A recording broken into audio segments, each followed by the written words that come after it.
हिजामा एक सुन्नत तरीका इलाज है और ये नबी अलैहिस्सलाम की सुन्नत है। तो ये चेहरे पे दाने वगैरह जो दाग धब्बे स्याहियाँ वगैरह हो जाती हैं उसके लिए 2-3 पॉइंट हैं।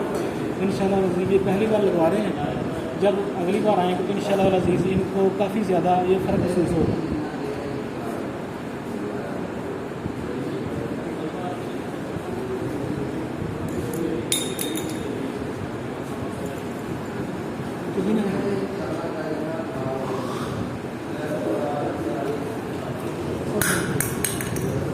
उमर भैया ने ख्याल करो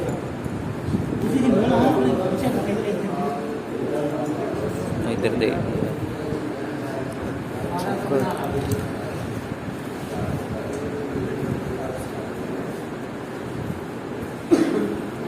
समीर टिशू ले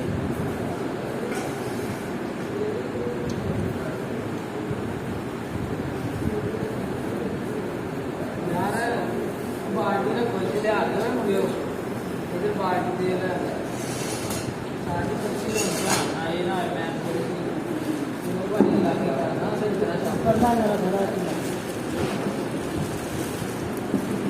ठीक है, श्रीपाल का